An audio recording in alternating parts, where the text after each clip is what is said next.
En este canal te invito a reflexionar diversas formas de ver la vida con una mente abierta. Comenzamos. Bienvenidos a un nuevo audiolibro. En esta ocasión se trata de El prototipo de Jacobo Greenberg, pero antes de escucharlo quiero darles una pequeña introducción sobre los personajes. Son 3 historias de 3 personas, una que es Niccolo, que es un multimillonario quien su abuelo le heredó grandes yacimientos de petróleo y que a partir de ello pues él ha hecho un imperio tecnológico, tiene 60 años, tiene una complexión robusta, una barba entrecana y es considerado uno de los solteros más codiciados de todo el hemisferio occidental. Luego tenemos otro personaje que es Siddhem Hassan, que es el presidente o más bien el dictador de un país de Medio Oriente. Y tenemos el tercer personaje del que se habla es Augusto, que a mi parecer es el propio Jacobo Greenberg por toda la historia que va a relatar y que vamos a estar escuchando. Pues les comento esto porque estas 3 historias se entrelazan y las vamos a estar escuchando en todo momento, entonces para no revolvernos en la historia. Comenzamos. El prototipo, por Jacobo Greenberg. La portada es una reproducción fotográfica del original de la Virgen de Guadalupe, resguardado en la Basílica de la Virgen de Guadalupe en la Ciudad de México, 1991. Capítulo 1, 1990. El pasatiempo favorito de Niccolo Barbius Jonio III era reproducir a escala los diferentes mecanismos capaces de movimiento que el hombre había inventado. Los pocos altos ejecutivos de la corporación que habían visitado su oficina decían que en grandes anaqueles guardaba reliquias prodigiosas de motores de diversos orígenes y que sobre un escritorio gigantesco había colocado sobre pequeños pedestales cientos de modelos a escala de las más inverosímiles máquinas. Niccolo odiaba el olor a gasolina, pero habiendo heredado de su abuelo paterno grandes yacimientos de petróleo y toda una refinería, los había utilizado para crear un verdadero imperio tecnológico. De apenas 60 años y con una complexión robusta y barba entrecana, era considerado el soltero más codiciado de todo el hemisferio occidental. Esa tarde de septiembre había citado a los directores de los institutos de investigaciones tecnológicas de la corporación y todos esperaban en una antesala repleta de cuadros de los antepasados de Niccolo, colgados de las paredes. Siddhem Hassan permanecía recostado en su sillón favorito a 30 metros bajo tierra dentro de su búnker. Reflexionaba y mientras lo hacía, se jalaba los pelos de su bigote. Lo hacía con cuidado porque trataba de anular ese vacío que lo hacía sentir inferior. En algunas reuniones con los generales de su Estado Mayor, había llegado a arrancarse medio bigote a la mitad de una de sus frecuentes crisis nerviosas. No era para menos. Durante 7 meses de permanencia en el búnker, solo había visto la luz en 3 ocasiones. La primera, al inicio del conflicto del Golfo Pérsico, para recibir al secretario general de la ONU, quien lo había visitado para buscar un arreglo diplomático a la guerra que él mismo había provocado. Recordándolo, sonrió satisfecho. Él, hijo de una familia humilde, siendo visitado por el secretario general de las Naciones Unidas, le había costado trabajo mantener la arrogancia y la postura de seguridad que tanto admiraba a su pueblo en él. Por supuesto que había tratado magníficamente bien a su visitante, pero se había negado a aceptar sus condiciones.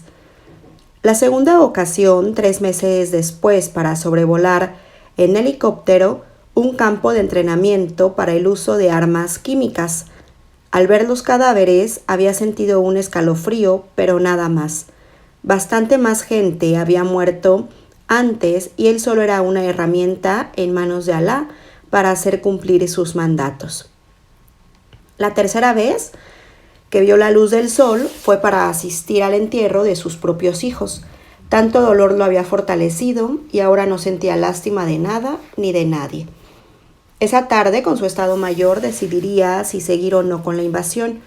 Los Estados Unidos habían anunciado en la mañana que de no retirarse utilizarían armamento nuclear. Que nos destruyan, les diría a sus generales, pero no nos rendiremos. Sabía que querían asesinarlo, siempre lo había adivinado, y en cuanto lograba alguna confirmación de sus sospechas, por mínima que fuese, mandaba fusilar al culpable. Se había preparado bien para la reunión y quizás los generales recibirían una sorpresa. Quizás. Augusto había reconocido 3 señales claras desde el inicio del proyecto. Cuando él y Pedro, su ayudante, decidieron utilizar la luz láser, se percataron de la necesidad de registrar la posibilidad de mínimas desviaciones de su trayectoria. Armaron un complicado aparato lleno de espejos, pero fracasaron. Entonces fueron al departamento de óptica del centro de instrumentos, tocaron la primera puerta que encontraron y penetraron a una oficina en la que 2 técnicos discutían precisamente lo mismo que venían a plantear. Esa fue la primera señal. La segunda fue Petra. Augusto la había conocido 2 años antes y se asombró de su sensibilidad. Era una chica ciega de nacimiento que decía ser capaz de comunicarse con seres de otros planetas. Augusto le planteó su idea y Petra le confesó que estaba recibiendo información acerca de cómo extraer energía directamente de la matriz del espacio-tiempo, la latiz. La tercera señal estaba ligada a la crisis del Golfo. Era claro que de tener éxito sería necesario proteger el descubrimiento para que no se hiciera mal uso del mismo. Augusto había encendido distraídamente la radio mientras pensaba en ello y escuchó, asombrado, una entrevista acerca de los procedimientos universitarios de protección de invenciones. Toda la economía del planeta estaba basada en la utilización del petróleo. Los intentos de aprovechamiento de la energía solar eran todavía muy primitivos y la fuerza nuclear representaba enormes peligros. El éxito de un sistema de aprovechamiento directo de la latiz no iba a gustarle nada a las compañías de petróleo ni a los consorcios automovilísticos. Los árabes eran incluso capaces de mandar asesinar a cualquiera que amenazara su riqueza. El proyecto se había iniciado con 5 voluntarios que intentarían incrementar su coherencia interhemisférica hasta el máximo. La idea era que al lograrlo, sus campos neuronales se volverían indistinguibles de la latiz y podrían curvar el espacio. No era claro cómo le venían las ideas a Augusto. Este tenía la impresión que existía un plan supramental que lo dirigió sin su conciencia ni voluntad. Ese plan había decidido utilizarlo como herramienta para resolver problemas y ahora el problema era nada más y nada menos que lograr sustituir los medios usuales de obtención de energía por algo limpio, inextinguible y poderoso. Era miércoles y Augusto penetró a la cámara blindada, se colocó los electrodos mientras Pedro conectaba la computadora. Se empezaron a oír los sonidos de retroalimentación indicativos del estado de su coherencia cerebral. 4. El presidente de los Estados Unidos no había dormido bien. Tenía ante sí la opción más grave de su vida y ni podía apartar de su mente las repercusiones históricas personales que causaría si tomaba una decisión equivocada. A las 4 de la mañana se había comunicado con el premier soviético. Gracias a Dios, la Guerra Fría había concluido y ya no había peligro de un enfrentamiento directo entre las 2 superpotencias.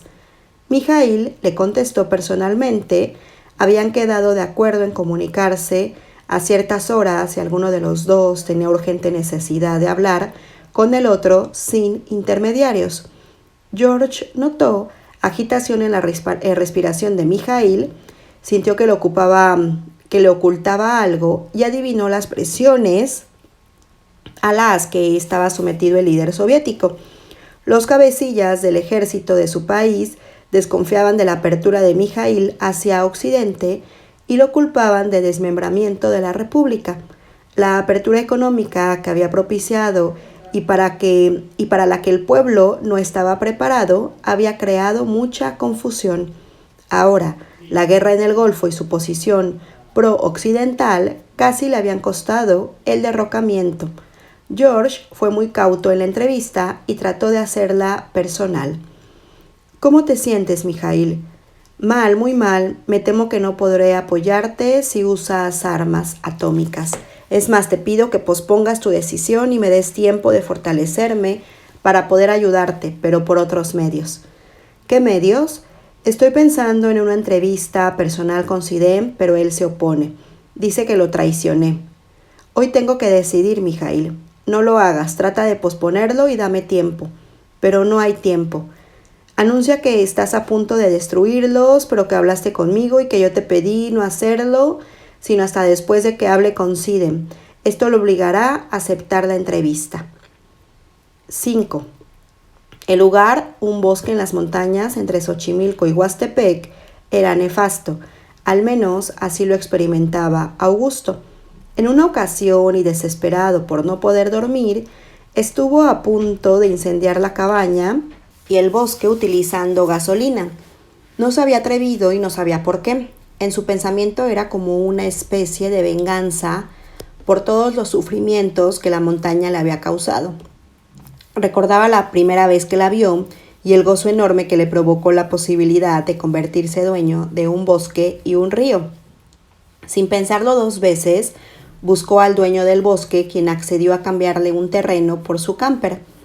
Augusto lo consideró un magnífico intercambio, pero durante años tuvo tiempo más que suficiente para arrepentirse. En el ambiente siempre parecía flotar una presencia que no pertenecía a la tierra. En las noches, un sentimiento de angustia intolerable lo penetraba y durante el día parecía estar en todo lugar, en las corrientes del aire, en las gotas de rocío y en las nieblas del atardecer. Incluso las luciérnagas de los veranos húmedos y calientes parecían transportar porciones de esa pesadez que se introducía en los últimos rincones de cada ladrillo, piedra y tronco de árbol. El pueblo cercano también le parecía nefasto. Lo había investigado concienzudamente y para su sorpresa descubrió que en él vivían 3 chamanes y que junto a la Iglesia Católica, un templo espiritualista, recibía adeptos y realizaba ceremonias 3 veces a la semana. Había consultado con brujos y los había invitado al lugar. Todos estaban de acuerdo en que algo extraño flotaba en la montaña. Los graniceros hablaban de cientos de trabajadores del tiempo pululando en la atmósfera y los espiritualistas afirmaban que allí residían almas perdidas, vagabundas y olvidadas de Dios. Un experto en visualizaciones con cristales de cuarzo había visto varios indios de cabeza rapada e intenciones guerreras, y los pueblerinos afirmaban que allí habían muerto cientos de soldados zapatistas, acribillados por balas federales durante la Revolución Mexicana. En una ocasión, 5 campesinos espiritualistas habían realizado una ceremonia de otorgamiento de luz a las almas perdidas. 3 de ellos se sumieron en un trance profundo después de varias sacudidas musculares, mientras que los 2 restantes los cuidaban aplicando sus palmas abiertas en dirección a sus cráneos.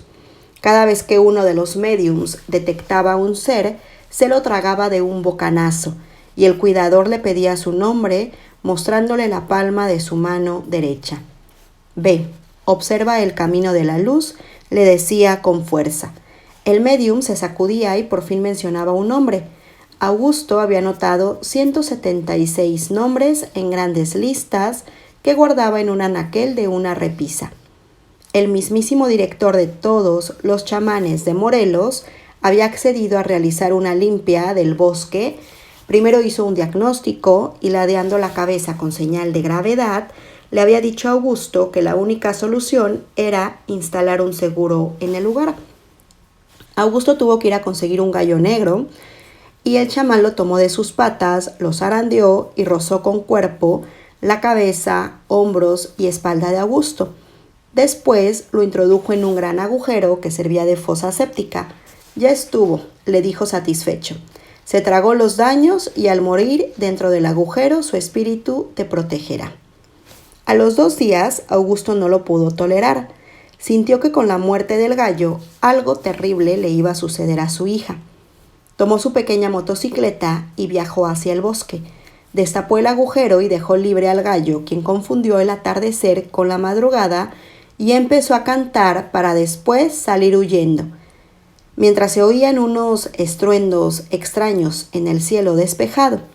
Durante 2 años Augusto le ocultó al chamán su acción, pero éste adivinó la maniobra de salvamento y le advirtió, utilizando palabras terribles, que ya no era responsable de su vida. Entonces Augusto fue a pedirle ayuda a la chamán mayor del pueblo vecino, doña Pragedis. Ella accedió a realizar una limpia, pero con la condición de que durante 3 días y 3 noches Augusto no abandonara el bosque. Después se pasó toda una mañana haciendo tamales, los que untó en la superficie del cuerpo desnudo de Augusto y después fue a ofrecer a los espíritus de la barranca. Con eso estarán satisfechos y te dejarán de molestar, le dijo cuando terminó la ceremonia. El procedimiento de doña Pragedis alivió la tensión durante 2 semanas, pero después esta volvió incluso con mayor intensidad. Entonces Augusto acudió con don Nicolás y le pidió ayuda. Este le mandó colocar piezas de plata maciza en los extremos del terreno y lo hizo ingerir un brebaje extraño y maloliente. Esto te marcará a ti y al lugar, y así los espíritus sabrán reconocer que el terreno y tu persona están protegidos. De nuevo, nada ocurrió y la angustia y el insomnio continuaron atormentándolo. Decidió irse y nunca volver. 10 años después, en 1988, conoció a Blanca y al mencionarle el bosque, ésta quiso conocerlo. Ella se fascinó con el lugar e insistió en pasar los fines de semana allí. Empezó instalando una barda y siguió comprando una estufa y trayendo enseres de cocina mientras él la observaba asombrado, cocinando plácidamente y durmiendo en las noches como si nada, mientras él seguía luchando con presencias invisibles y energías demoledoras. Empezó a sospechar que quizás el bosque actuaba como un mamador gigantesco de su propio inconsciente, traumatizado por una infancia infeliz. Entonces Blanca decidió que el lugar era encantador, apropiadísimo para dar cursos de meditación. Convenció a Augusto de construir una sala de meditación, la que acabó aumentando las deudas que la construcción de la barda y la cocina habían iniciado. Ahora no solamente la angustia de la energía vertiginosa lo atormentaba, sino los acreedores que le exigían pagar los materiales de construcción y la mano de obra. Una tarde, Blanca le anunció que su proyecto de extraer energía de la latiz lo resolvería en el bosque, puesto que en él la matriz del espacio-tiempo era purísima. Además, había allí una puerta dimensional a través de la cual recibiría respuestas a sus preguntas. 6. La estrategia de Mijaíl había dado resultado. Los periódicos de todo el mundo anunciaron con satisfacción que Sidem había accedido a la entrevista y que después de esta se preparaba para retirarse de los territorios ocupados por la invasión con la condición de que los americanos abandonaran la región y no volvieran a interferir en los asuntos del mundo musulmán. George puso como condición la instalación de un cuerpo de vigilancia permanente de la ONU y después ordenó el retiro de sus tropas del Golfo. Mijaíl, George y Sidem se reunieron en Moscú y firmaron un tratado de no agresión. El petróleo empezó a fluir de nuevo y el mundo pudo dormir de noche sin sobresaltos. 7. Niccolò Barbius Jonio III tenía otro pasatiempo, pero este lo mantenía en el mayor de los secretos. Había él establecido un fondo filantrópico que se ocupaba de rescatar a niñas huérfanas africanas. Estas eran enviadas a un centro de desarrollo que se había establecido en Madagascar, lugar en donde Niccolò poseía una residencia veraniega. Durante 2 meses en el año visitaba la isla, se paseaba las tardes observando los juegos de las niñas, escogía 2 o 3 y las invitaba a pasear en su yate. Todos se disfrazaban, Niccolò de peluquero de barriada, las niñas desnudas y pintarrajeadas se sentaban en sillones de barbero y abrían sus piernas mientras él les rasuraba el vello púbico.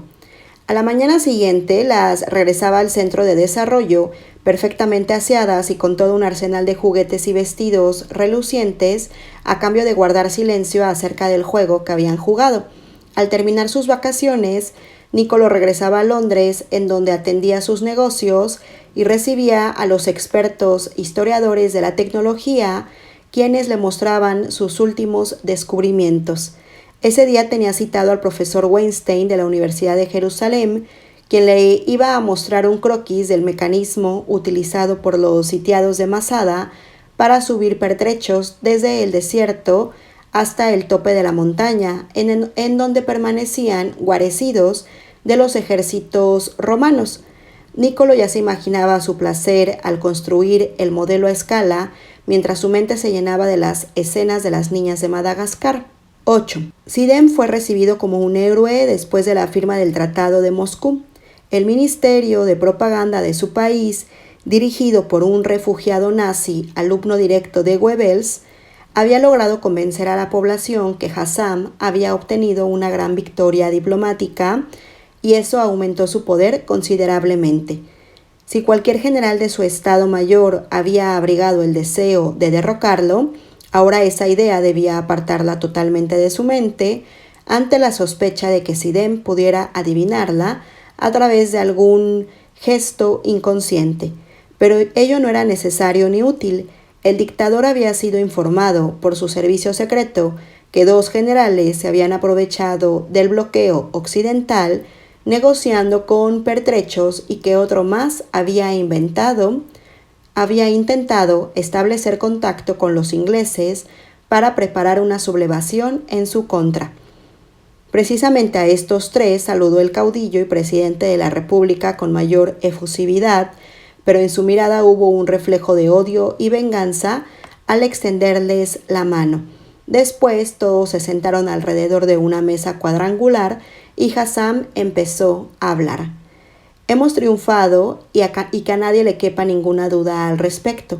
Ahora debemos prepararnos mejor porque esta no será la última vez que triunfemos. El ejército debe ser fortalecido y reclutados nuevos voluntarios. Durante los próximos 6 meses nos dedicaremos a reconstruir, explorar nuevos yacimientos hasta convertirnos en el principal abastecedor de petróleo del planeta. Esa será nuestra mejor arma. Además, quiero que nuestra presencia esté en todos y cada uno de los yacimientos y refinerías de petróleo del Oriente Medio. Después de un silencio tenso y con chispas que parecían salir de sus ojos, Zidane señaló a los 3 generales que lo habían traicionado. En premio a su valentía, quiero otorgarles una especial condecoración. Sudorosos, los 3 generales se levantaron de sus asientos. 9. Cuando el profesor Weinstein abandonó la oficina de Niccolò, éste se preparó para recibir a sus colaboradores. Saludó a cada uno preguntándole por su familia y después los invitó a pasar a su oficina. Los que nunca la habían visitado no pudieron contener su admiración y uno de ellos exclamó en voz alta que aquello era increíble. Niccolò lo volteó a ver y le sonrió. Después tomó la palabra. Les dijo que la crisis que recién habían atravesado los había enriquecido considerablemente, pero que el optimismo no debía hacerles olvidar que todo era un aviso. Los directivos se miraron asombrados y Niccolò continuó. La era del petróleo está por concluir. Las reservas no durarán más de 50 años y debemos encontrar alguna alternativa. Un medio de obtener energía efectiva, limpia y barata que no sea nuclear ni tampoco solar. He decidido crear un nuevo instituto encargado de resolver el problema. Quiero que contraten a las mentes más avanzadas en el campo. Yo mismo dirigiré los trabajos. 10. Pedro era un genio autodidacta y se había convertido en un experto en sueños lúcidos. 3 o 4 veces por mes se despertaba dentro de sus sueños, creando mundos, océanos, gentes y paisajes a voluntad. Cuando llegaba al laboratorio, le contaba a Augusto sus últimas aventuras oníricas. Me pude ver en un espejo, le decía con entusiasmo. Platiqué con varios amigos y después viajé al Amazonas. De pronto, y a la mitad de un sueño, Pedro se percataba que soñaba y adquiría la conciencia de vigilia sin interrumpir el sueño.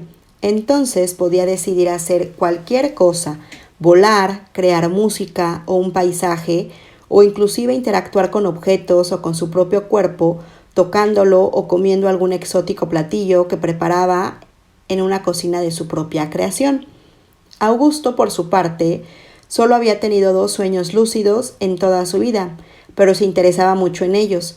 Durante su estancia en una de las universidades de la provincia mexicana, había motivado a sus alumnos para experimentar con ese tipo de sueños. Después de varias semanas llegaban a contarles las más inverosímiles experiencias. Le decían que lograban encontrarse, varios de ellos, dentro de un sueño lúcido compartido y que juntos exploraban la región o participaban en experimentos comunes. Lo que más nos gusta, le decían con una mirada picaresca, es que hagamos lo que hagamos, no existen consecuencias. Durante el seminario de los viernes, a Augusto se le ocurrió la idea, mirando fijamente a Pedro, le pidió que en un sueño lúcido creara un laboratorio y que en él investigara la posibilidad de extraer energía directamente de la latiz. Pedro accedió a hacerlo. 11. Es una esponjosa luna que todo lo llena, sin huecos, se repite en todas las dimensiones y de pronto en ella se intenta inscribir una estrella. El mar calmo y cremoso se lo impide. Nada nuevo puede incorporársele y si lo hace es después de cientos de intentos ejecutados por una fuerte personalidad. Las lunas se oponen, cubren la estrella tratando de volver la luna hasta que en un descuido la forma se infiltra quisquillosa y furtiva, apenas notada, y a todas las lunas cambia. Ninguna lo nota tras la lucha. Es necesario el tiempo para que la mezcla sedimente, solo así pasa desapercibida. A partir de ese momento todos hablan de la nueva estrella y si no hablan, la aceptan. Y si no la aceptan, en sus sueños aparece. Se multiplica y reproduce porque la ley de la cremosa nata así lo estipula. Acontece de la misma forma con cualquier pensamiento novedoso. Es primero rechazado porque no calza, amenaza el orden establecido, pero si se insiste poco a poco, se infiltra hallando la raíz de la conciencia hasta que entonces a todos pertenece. Nadie se da cuenta. Únicamente el promotor se asombra del hechizo porque lo que antes se rechazaba, ahora se abraza y acepta como propio. Así se avanza y se procede, así la historia es escrita. Parece azar o accidente de una mente que una mente originó y nueva, pero aún detrás de ella algo otorga y guía y atrae hacia sí el movimiento pausado, oscilante, temeroso, pero cierto y seguro. Augusto se imaginaba así la mente colectiva. No era capaz de visualizar los modos tridimensionales de su actividad, pero tenía bastante experiencia en sus efectos. Más de una ocasión su mente había activado una idea revolucionaria que solo producía rechazo entre sus colegas. Sabía que era cuestión de tiempo, hasta que la idea era adoptada por todos en una forma misteriosa. Cuando esto sucedía, sus colegas se atribuían a sí mismos el descubrimiento olvidando su origen. La primera vez que esto aconteció, Augusto se escandalizó y enfurecido reclamó su paternidad. Ahora ya no le importaba que se le reconociese como innovador en tanto que lo dejaran de atacar y le permitieran seguir investigando. Por ello, la idea de extraer energía de la latiz la mantuvo en un secreto solo comunicado a Pedro. Esperaba que las condiciones fueran favorables para hacerla pública y la crisis del petróleo le presentó la oportunidad. En un congreso internacional soltó la hipótesis, pero en las caras de sus colegas notó el rechazo y el juicio adverso. Decidió proseguir solo porque ni aún a Pedro se le ocurría nada.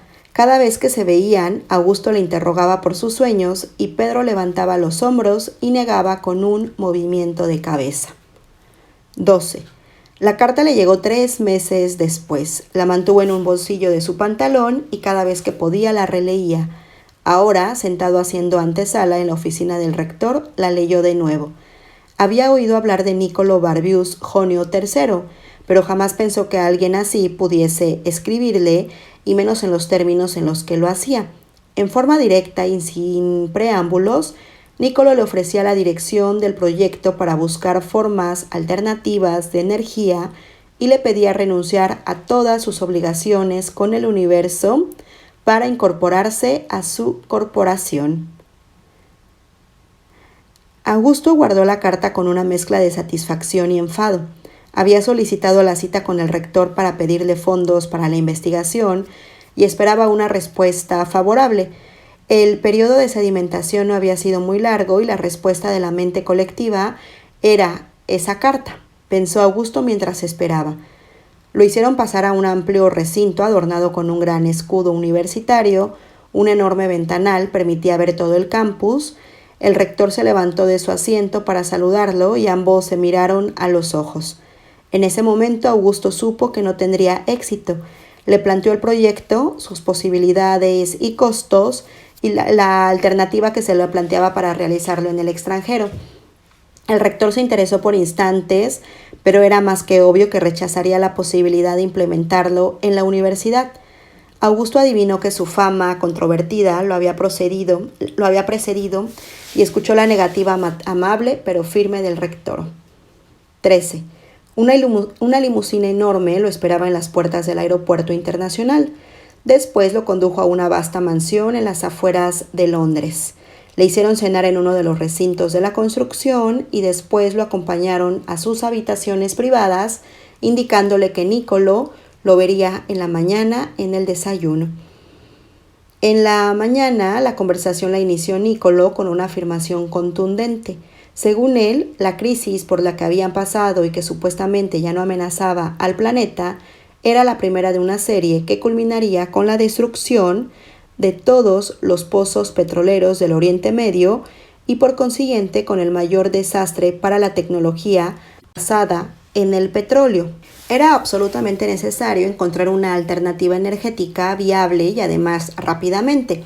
Confiaba en Augusto para tener listo un prototipo en un lapso menor de un año. Augusto lo oyó ensimismado, asombrado por la certeza y poder con el que hablaba, pero al escuchar la última afirmación no pudo contener una estruendosa carcajada.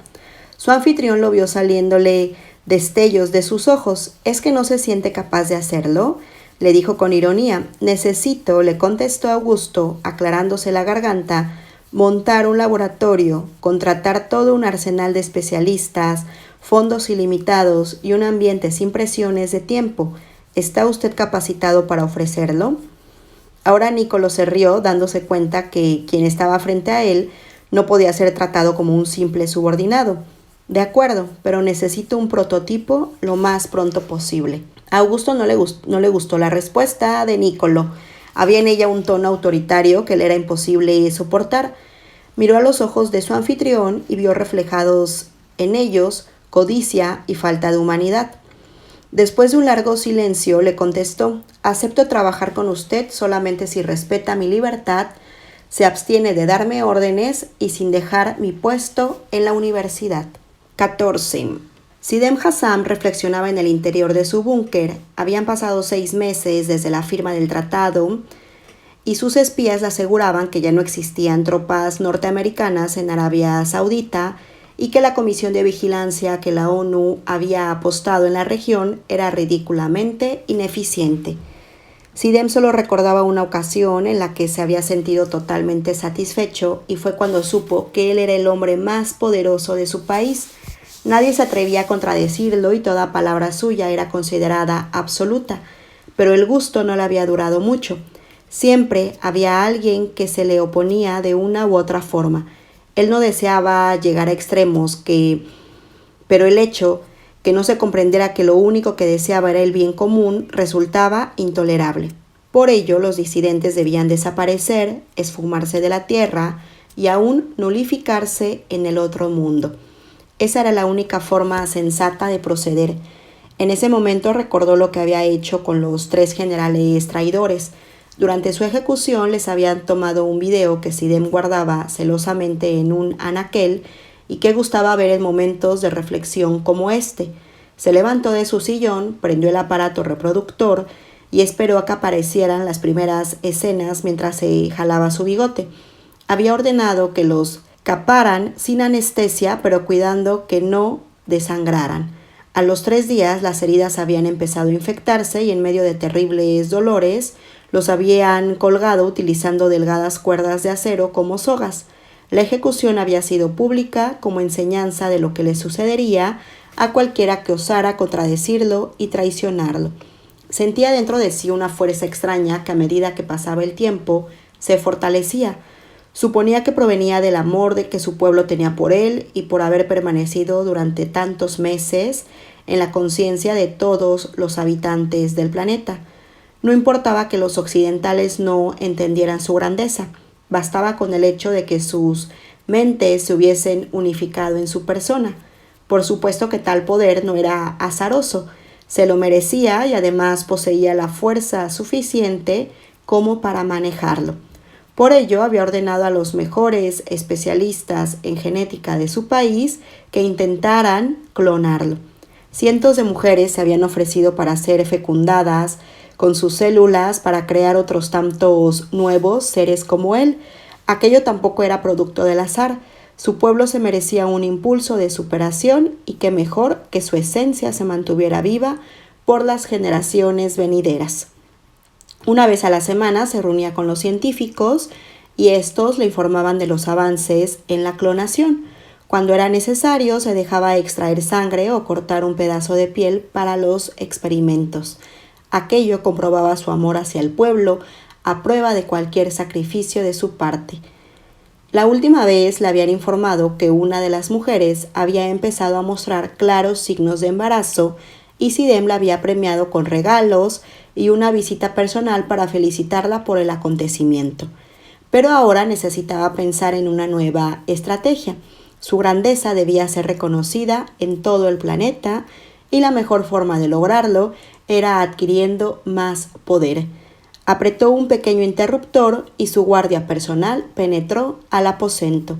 Sidem le dio órdenes para permitirle el paso de los generales de su estado mayor que lo esperaban afuera.